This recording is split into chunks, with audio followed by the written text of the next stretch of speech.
भ्रष्टाचार की एक सीरीज रन कर रहे हैं, भाजपा 181, जिसके अंदर हम भाजपा के द्वारा निगम में भ्रष्टाचार और लूट की 181 स्कीमों का खुलासा करेंगे। तो आज इस सीरीज के अंदर लूट की स्कीम नंबर 6, क्योंकि भाजपा के पार्षद ये समझ रहे हैं कि ग्राउंड पे उनके खिलाफ गुस्सा बहुत है, लोग उनको ढूंढ रहे हैं और चुनाव का इंतजार कर रहे हैं कि कब चुनाव हो और इनको हम दिल्ली की नगर निगम से बाहर करें। तो अब जैसे उत्तर नगर निगम ने जमीनों को बेचने की कवायद शुरू कर दी, बड़ी बड़ी प्राइम लैंड्स को बेचना शुरू कर दिया, अब उसी श्रृंखला में साउथ दिल्ली म्युनिसिपल कॉरपोरेशन, दक्षिण दिल्ली नगर निगम ने एक लूट की नई स्कीम निकाली है। इसमें जो दिल्ली के अंदर खूबसूरत पार्क्स हैं, जिनकी खूबसूरती के अंदर नगर निगम का कोई योगदान नहीं है, वो जितने भी अच्छे पार्क्स हैं साउथ दिल्ली के अंदर, चाहे GK1 S ब्लॉक में हो, E ब्लॉक में हो, C ब्लॉक में हो, कैलाश कॉलोनी, कहीं पे भी अगर आप देख लें, पंचशील के अंदर हो, सभी पार्क्स अगर वो अच्छे हैं, अगर उनमें घास है, तो यकीन मानिए उसकी मेंटेनेंस उसकी RWA कर रही होगी और फंड्स दिल्ली सरकार द्वारा PPP मॉडल के अंदर सीधे RWA को दिए जा रहे होंगे, इसीलिए वो पार्क जो है खूबसूरत होगा और मेंटेन्ड होगा। यदि उसके अंदर दिल्ली सरकार RWA को पैसा नहीं दे रही होगी, RWA उसको मेंटेन नहीं कर रही होगी, तो वहां पे घास का नामो निशान भी नहीं मिटेगा, ये मिलेगा, ये आप जाके देख सकते हैं। अब उन खूबसूरत पार्कों के अंदर जो दिल्ली के लंग्स कहे जाते हैं, दिल्ली के फेफड़े कहे जाते हैं, जिनके लिए पिछले 2 साल से दिल्ली सरकार ने Delhi parks and garden society के माध्यम से 3 गुना तक मेंटेनेंस की जो राशि है वो बढ़ाई है। हम एक एक पार्क के लिए, मुझे बताया गया GK1 S ब्लॉक के अंदर 4-4 लाख रुपए सालाना दिल्ली सरकार RWA को दे रही है, ताकि पार्क में माली की व्यवस्था की जा सके, खाद की व्यवस्था की जा सके। उन पार्कों के अंदर अब MCD चाहती है कि दूध, परचून, फल, सब्जियों की दुकानें लगें, और दुकानें भी इतनी अद्भुत कि दुकान बनाने की जिम्मेदारी भी उस दुकानदार की है। ये 7 साल के लिए ठेका दे देंगे उसको कि तुम ही अपनी दुकान बना लो और तुम अपनी 7 साल तक यहां दुकान चलाओ। वो दुकान बनेगी, किस साइज की बनेगी ये कौन देखेगा? उसको बनने के बाद उसका साइज वो अपने आप बढ़ा लेगा, वो कौन देखेगा? किसको लाइसेंस MCD ने दिया है, कौन पार्षद के दोस्त आके बैठेंगे, वो कौन देखेगा? एक लाइसेंस दिया है, आपने 5 दिए, वो कौन देखेगा?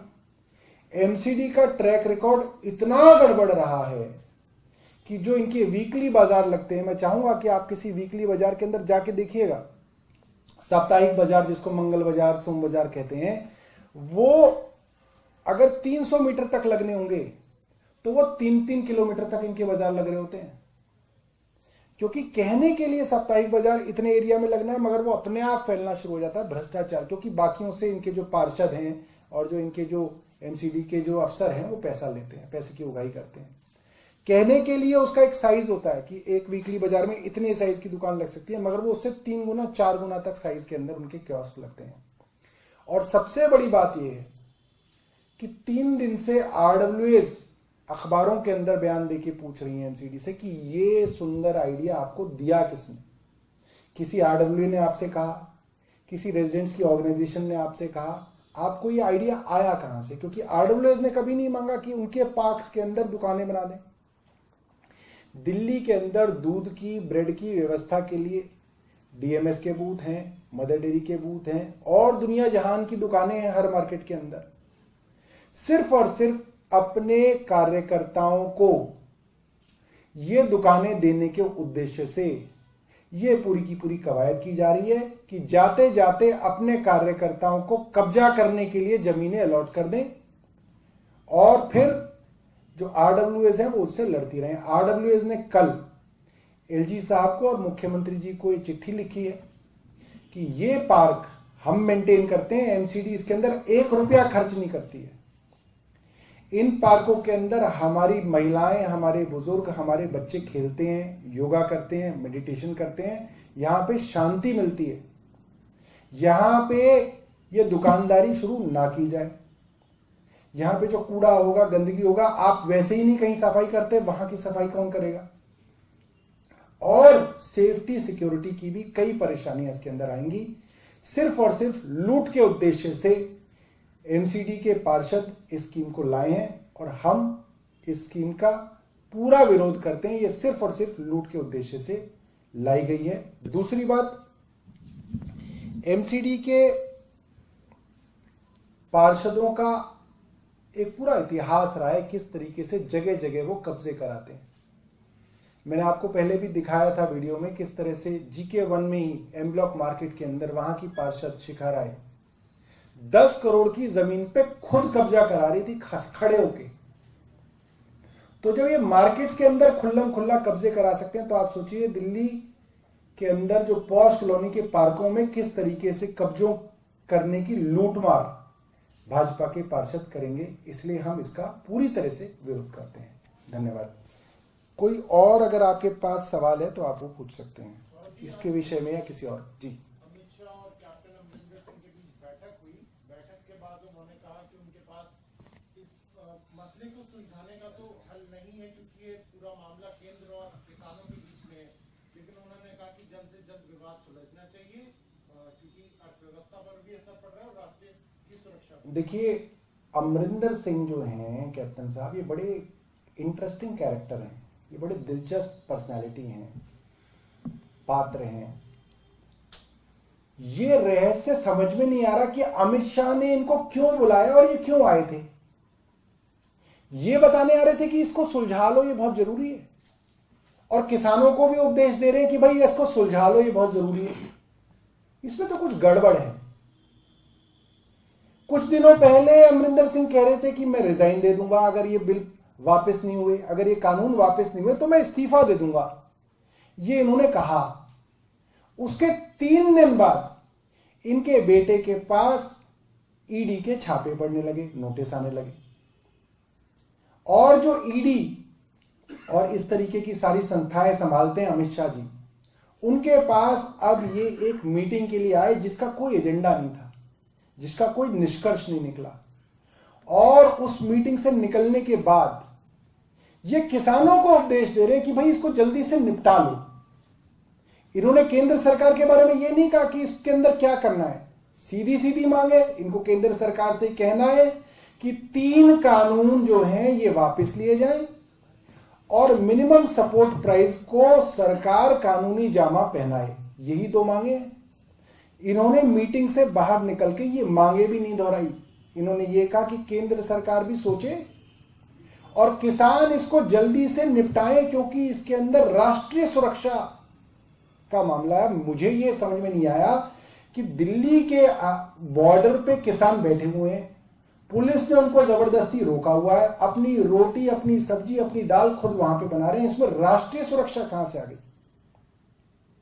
मैं याद दिलाना चाहूंगा 2017 के अंदर आपके जो रिपोर्टर्स पंजाब का इलेक्शन कवर कर रहे हों, उनसे आप जानिएगा कि भाजपा और आरएसएस का पूरा कैडर चुनाव से 1 रात पहले कांग्रेस के लिए वोट मांग रहा था। ये ऑन रिकॉर्ड है, आप पता कर लीजिएगा। तो कांग्रेस की सरकार पंजाब के अंदर आरएसएस ने बनवाई, ये बात वहां पे स्थापित है। और अब भी कैप्टन साहब वहां पे भाजपा का एजेंडा लागू करने के लिए बैठे हुए हैं। उनको किसानों से कोई लेना देना नहीं है, वरना वो सोफे पे बैठ के चाय पीने की मीटिंग करने के बजाय किसानों के साथ वहां बैठे होते उनकी ट्रैक्टर ट्रॉली के अंदर। मैं जानना चाहता हूं कि अमरिंदर सिंह टिकरी बॉर्डर पर क्यों नहीं गए, या वो जो दूसरा बॉर्डर हमारा है सिंगू बॉर्डर, वहां पे क्यों नहीं गए? उनको वो बॉर्डर नहीं दिखा? लाखों किसान, बुजुर्ग, बच्चे वहां पे बैठे उन्हें वो नहीं दिखे?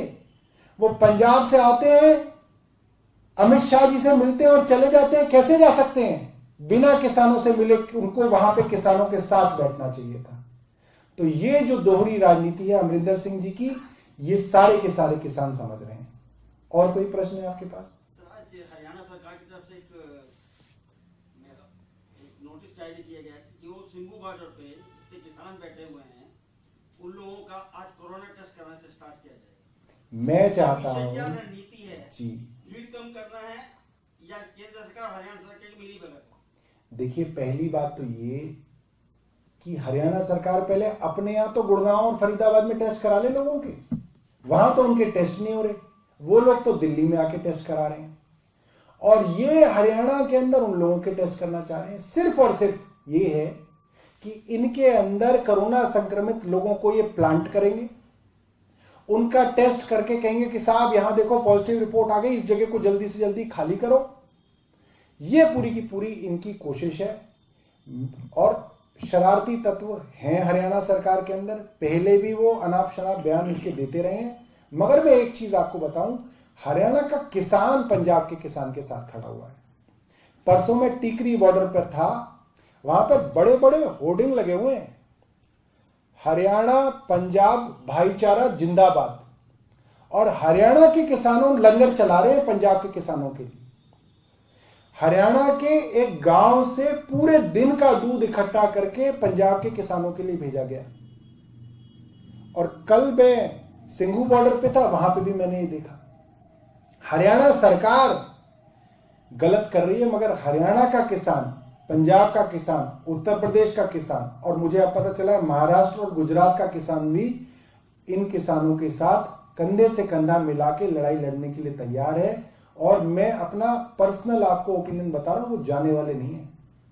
ये किसी गलतफहमी में है कि वो इनकी इन मीटिंगों से और अमरिंदर सिंह के कहने से वो चले जाएंगे। वो लंबी लड़ाई लड़ने के लिए आए हैं और वो जानते हैं कि केंद्र सरकार आसानी से उनकी बात नहीं मानेगी। ठीक है, धन्यवाद। Thank you.